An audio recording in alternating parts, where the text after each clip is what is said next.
Jansangram news, बातमीची सत्यता हीच आमची ओळख। आर्वीची धक्कादायक घटना, हल्ल्यात 2 वृद्धांचा मृत्यू। आर्वी शहरामध्ये 21 जानेवारी रोजी सकाळी 11 वाजताच्या सुमारास घडलेल्या एका गंभीर घटनेनं परिसरामध्ये खळबळ उडाली आहे। बाजार परिसरामध्ये मानसिकदृष्ट्या अस्थिर असलेल्या मयुरेश उर्फ मटिया याने अचानक हिंसक वर्तन करत नागरिकांवर हल्ला केला। समजावून सांगण्याचा प्रयत्न करणाऱ्या लोकांवर त्यानं काठीने मारहाण केल्यानं परिसरामध्ये गोंधळाची स्थिती निर्माण झाली।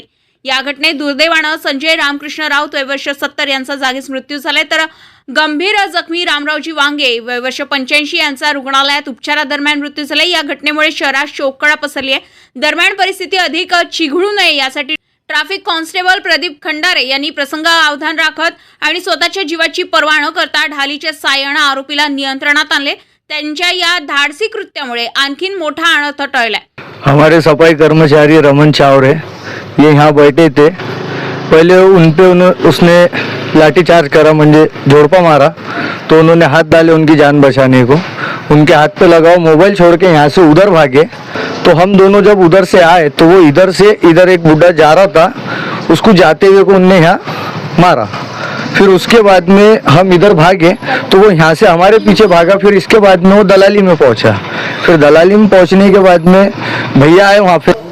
कल मैं शिवाजी चौक यहाँ पे ड्यूटी पे रहते टाइम हमारे पुलिस स्टेशन से एक कर्मचारी बाइक पे आया और मेरे को शिवाजी चौक में बोला कि प्रदीप गाड़ी पे बैठ, और वैसे मैं गाड़ी पे बैठ के इंडिया मार्केट में उन्होंने गाड़ी लेके आए।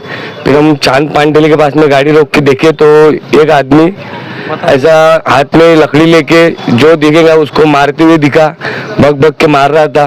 फिर हमारे को लगा कि अभी और 2-4 जन को मार देगा करके हम वैसे ही सामने निकले और मैं उससे सीधा आंख पे जाके उसके लज्जी गया तो उसने मेरे सर पे लाठी मारने का ये किया, तो उसमें मैंने लाठी पकड़ा और उसके बाल पकड़ के उसको नीचे गिरा।